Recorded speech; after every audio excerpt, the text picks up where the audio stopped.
Hey gang, Uncle Todd here, along with Sunny, and we're here to look at the season opener for Loki.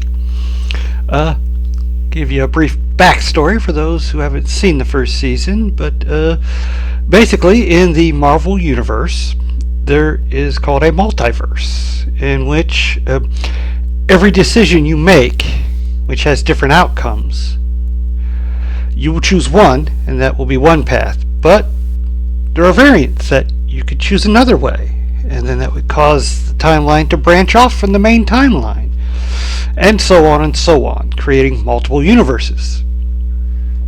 Well, this organization called the TVA, Time Variant Agency, they're tasked with cutting off these variants, pruning them, so that there is one continued timeline, not bunches of them. And they go and they grab these variants and basically destroy them. One such variant is Loki, who, if you remember, was captured and arrested in the first Avengers movie, but there was a variant where he escaped. He's grabbed by the TVA, and he was going to be pruned, but an agent called Mobius says they need him. Why do they need him? Well, there's another Loki variant going out and killing agents. So, since he's a Loki, he would know how Loki would think, and so he's brought in to run him down. And over the course of the season, he finds this Loki variant is a female named Sylvie. And he falls in love with her. Which, as Mobius comments, hey, it's the height of narcissism, falling in love with your own variant. Gotta admit, it's got a point there. Anyway, eventually, when people are pruned, they don't actually cease to exist. They're sent outside the timeline basically they're sent to the end of time, where there's this thing that consumes them. And he and Sylvia end up there. And they find that one of Loki's biggest assets is he knows how to survive. So there are tons of Loki variants in this area where everyone else has gotten consumed, and they have factions fighting. My favorite variant was the Loki alligator. Anyways, they eventually make it to this ruined castle where they find the man behind it all. The man who the man who remains, or the one who remains. It is Kang, the Conqueror. And he has done this because he's wanting to prevent a multiverse war in which other variants of his would emerge and fight each other for total control of the whole multiverse.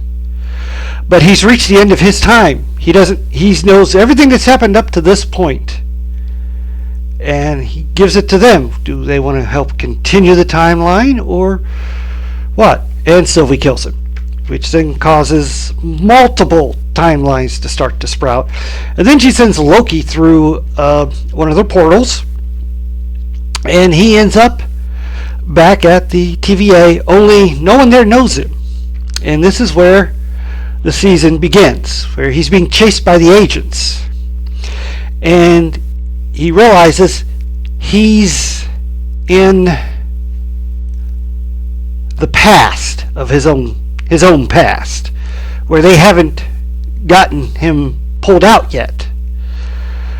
And then suddenly he is very painfully, and visually it is amazing, ripped out of that timeline back to his present time. And he's bouncing back and forth between these times. And each time it is extremely painful, because he's literally ripped out of existence and then shoved into another existence. So they've got to figure this out, So Mobius takes Loki to see their tech guy, Obi, played by I will never pronounce his name correctly, but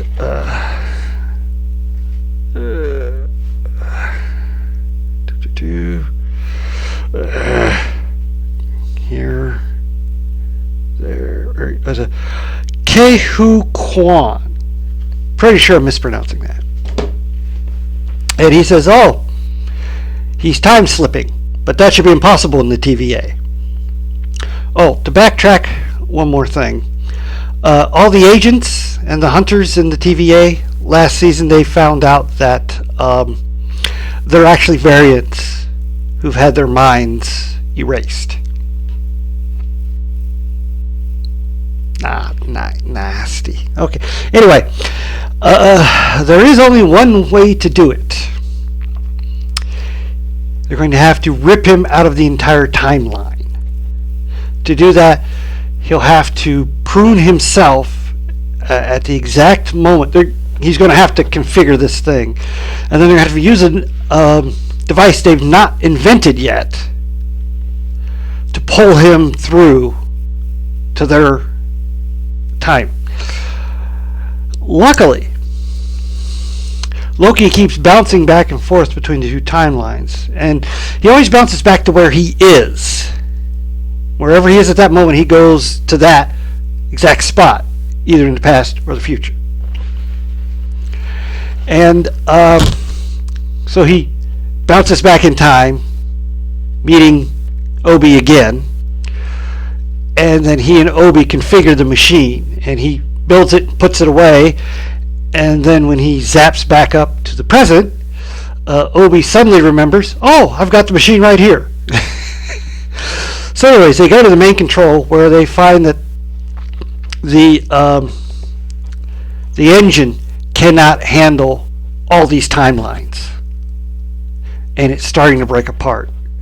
So they've only got minutes to do this, and wouldn't you know it, Loki zips out of time again, this time to the future, where he discovers that Rihanna, who you remember from last season, was like the head of operations, and Kang actually have a romantic interest in each other.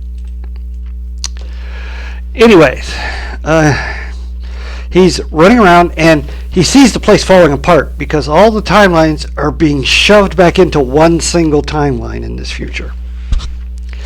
Anyway, Mobius goes out into the time sphere elements or whatever in a suit, because it would rip him apart if he didn't have it, and it's already, and it's immediately eating through his suit. And I love when he's putting the suit on and the helmet's got this crack in it. He's like, "Hey, this thing's cracked," and Obi just takes some duct tape, slaps it on, and goes, "You're good." Anyway, eventually Loki runs into Sylvie, and she prunes him just in time because he's pulled out and he's snagged by Mobius. And at this time, because the station itself cannot stand all this radiation that would come through, the shield doors are closing. But luckily, Loki's momentum knocks Mobius and himself inside right before the door shut. And then we find that General Dox is getting up all the hunters.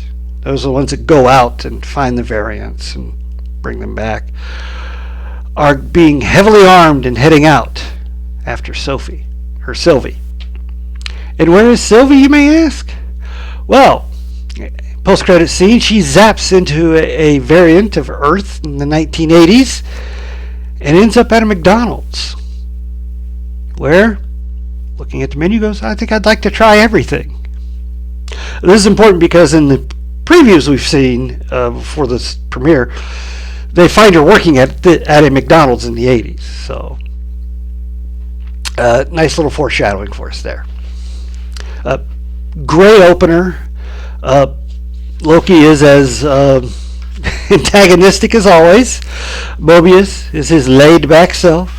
Even during the most dangerous part when he's about to die, he's still a laid-back dude. But my favorite character is Obi. He makes me think. This character is kind of like the character Quan played in Goonies. You know, the little child inventor. Kind of reminds me of him as all grown up. And there's something sinister about him, too, because he doesn't seem to have had his memory wiped. So he knows everything. And that leads me to go, wonder what's going on there. Makes me really anxious to see the next episode. Again, this is one of my favorite Marvel shows, up there with WandaVision and She-Hulk. And can't wait till Thursday. Please hit like, share, and subscribe, and I'll see you next time.